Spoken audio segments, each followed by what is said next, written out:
La paix et la joie de Christ, bien-aimé du Seigneur, béni de la très sainte Vierge Marie. Nous abordons un thème capital, la gestion des émotions. La gestion des émotions est un thème extrêmement délicat. On ne l'a pas enseigné à la maison, on ne l'a pas enseigné à l'école non plus.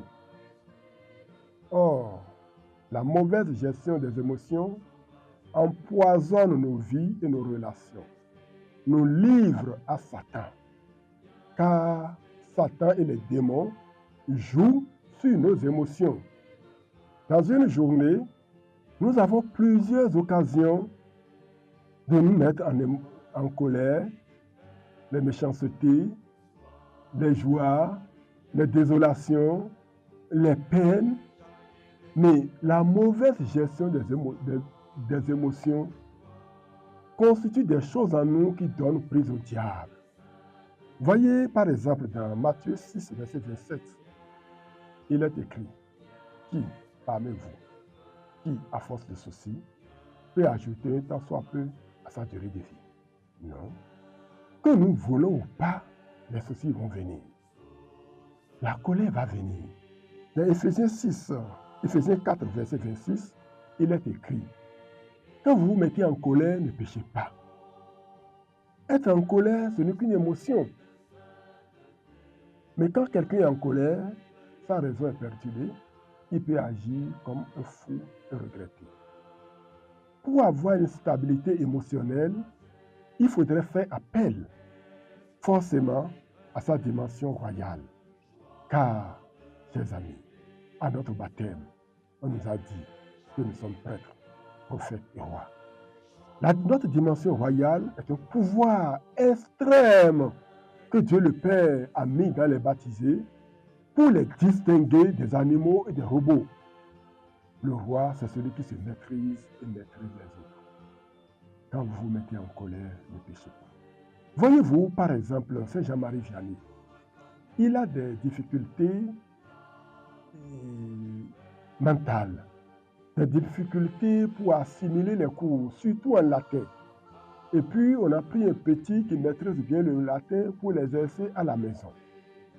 Et puis, le petit a remarqué que malgré ses efforts, Saint Jean-Marie Vianney ne comprenait pas. Alors, comme une réaction, il a giflé Saint Jean-Marie Vianney. Il s'est rendu compte qu'il a giflé son papa. Et il s'est mis à courir. Sauvez-moi, j'ai giflé mon père, sauvez-moi. Et quand les gens étaient arrivés, ils ont vu Jean-Marie Vianney à genoux. Il leur disait, demandez à ce petit, car je l'ai énervé. Ils étaient tous surpris. Donc, Jean-Marie Vianney a fait appel à sa dimension royale. Il se maîtrise bien. Il n'agit pas sous l'impulsion de ses instincts, de ses émotions, ni de ses envies. Il est roi. Et cette grâce, nous l'avons tous reçue. Nous l'avons tous reçue. Vivre de sa dimension royale est une vertu. Je vous l'assure, la meilleure façon de posséder la vertu, c'est de s'exercer à la vertu, de s'entraîner à la vertu. Voyez-vous, nous les humains, quand on a des problèmes, on commence par chercher des solutions. Erreur. Si nous commençons immédiatement par chercher des solutions, nous allons trouver des solutions selon notre cœur et non pas selon le cœur de Dieu. Et c'est bien dommage. Quand il y a des problèmes, vous fermez les yeux de la chair, ouvrez les yeux divins. Et se dire, mais dans cette épreuve, dans cette situation, que veut Dieu? Qu'est-ce que Dieu veut que je fasse? Je suis dans l'épreuve. Alors, tu fais appel à ton Dieu. Il te dit, va à droite. Alors tu vas à droite. Ce serait prophétique. Alors tu gagnes l'épreuve. Mais sans réfléchir, tu te mets à chercher des solutions. Tu vas trouver des solutions sur le contraire. Voyez-vous par exemple Abraham. Quand Abraham a eu des problèmes, il n'a pas consulté Dieu. Sarah lui a dit, couche avec Agar, la domestique.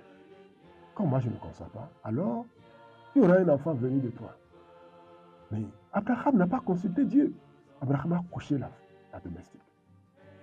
Mais vous voyez la suite. C'est un scandale, un grand scandale qui s'est passé. Donc, nul d'entre nous, aucun parmi nous, n'a le droit de commencer par régler des problèmes, quel que soit le problème, sans consulter Dieu. Quelle que soit la souffrance, quelle que soit son origine, si elle est bien gérée, nous sanctifie, nous procure des mérites et nous pousse dans les bras de Dieu. Tous les problèmes, les difficultés, en réalité, sont des grâces, sont des bénédictions pour nous. Parce que sans épreuve, nous ne pouvons pas faire des pas vers le Seigneur.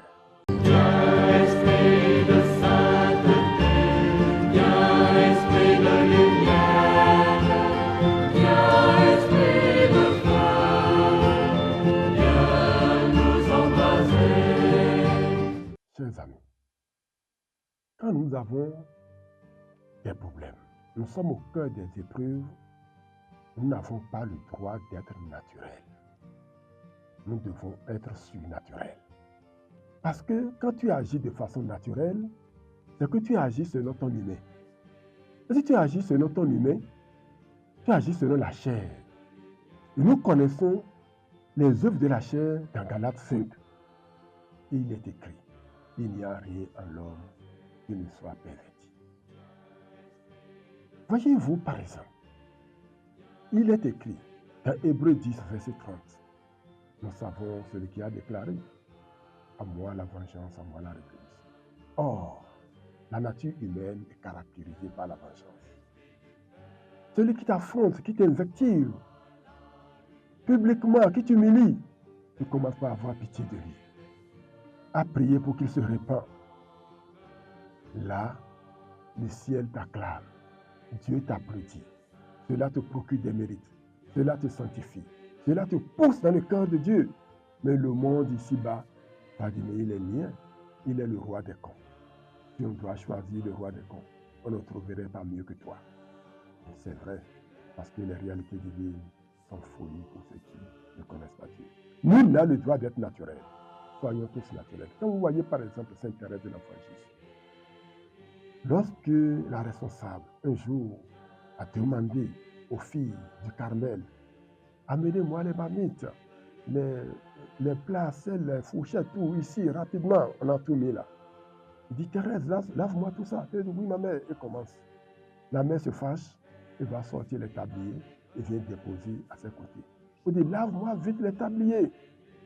Et Thérèse dit, oui, ma mère. Mais Thérèse dit en elle-même, lorsque je vais finir de laver les marmites, je vais laver les tabliers. Et la mère vient, la gifle au visage, elle tombe à la renverse dans les marmites et se met à rire. La mère se fâche de nouveau. Elle dit, pourquoi chaque fois que tu frappes, tu commences par rire? Alors Thérèse a parlé. Thérèse s'est mise à crier. Ma mère, vous êtes pour moi une bénédiction. Ma mère, vous êtes pour moi l'escalier tressé pour le ciel. Ma mère, vous ratez au ciel. Thérèse n'a pas été naturelle. Thérèse a été surnaturelle. Et nul parmi nous n'a le droit d'être naturel dans ses regards, dans ses propos ou dans ses agis. Sois naturel, tu donnes prise au diable. Celui qui tient au salut de son âme doit être surnaturel dans tout ce qu'il fait. Car partout il passe, Dieu passe. Partout il est, Dieu est. Prenez conscience, ayant pleine conscience que tu es là où tu es. Tu ne peux que te craindre et agir selon le cœur de Dieu. Agir selon le cœur de Dieu, c'est agir selon l'Esprit Saint que tu as reçu au baptême. Or, l'Esprit Saint que tu as reçu au baptême est surnaturel, ce n'est pas humain. Alors, chers amis, luttons pour ne jamais être naturel dans la vie, mais soyons toujours surnaturels et on verra bien que nous allons avancer. Viens, esprit du Père, sois la lumière, fais jaillir des cieux ta splendeur de gloire. Viens, esprit de sainteté, viens, esprit de lumière, viens, esprit de feu, viens nous embraser. Chers amis, on a le droit de fonder sa vie sur les circonstances, ton humeur, ton comportement, tes regards ne doit pas être fonction des circonstances que tu vis, mais tu dois fonder ta vie sur Jésus-Christ. Parce que si tu fondes ta vie sur les circonstances, tu es comme une feuille morte que le vent peut balayer de tous côtés. Chers amis, toute contrariété, toute adversité, toute méchanceté produit en nous des déchets chichiques que nous avons le pouvoir d'évacuer aussitôt, comme nous avons le pouvoir de faire des renfoulements. Si nous faisons des refoulements, cela va créer bouchon à la grâce. Cela va créer bouchon entre Dieu et nous. La relation entre Dieu et nous sera bouchée. Et de refoulement en refoulement, nous allons créer des poubelles intérieures qui vont commencer par sentir le water. Nous allons empoisonner nos vies. Nous serons blessés et nous aurons des réactions disproportionnées. Chers amis, le blessé blesse et tu deviendras dangereux pour toi-même, dangereux pour tes proches et dangereux pour la société. Faisons appel à notre dimension intérieure, ce pouvoir royal que nous avons reçu à notre baptême. C'est très très indispensable parce que en réalité, Saint Augustin nous dit que le péché est comme un chien enragé qui nous guette. Le péché est comme un chien enragé qui nous guette. Or, la mauvaise gestion de nos émotions nous livre au diable. Vous voyez, l'un des secrets des grands occultistes, s'ils envoient tous les démons accomplir une mission dans ta vie et ils ne réussissent pas, ils passent par tes proches pour qu'on te fasse ce qu'on ne peut pas faire à un être humain, pour que tu sois hors de toi-même. Et si tu es hors de toi-même, tu deviens vulnérable. Et si tu es vulnérable, on t'atteint.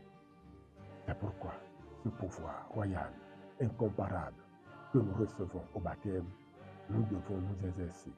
Nous devons nous entraîner à le posséder, à l'utiliser en tout temps et en tout lieu pour être quoi? Pour transmettre la personne du Christ à nos proches. Et nous devons être un autre Christ au milieu des hommes, nos frères, si nous nous décidons à utiliser cette dimension royale. Chers amis, paix et joie du Christ. Esprit d'allégresse,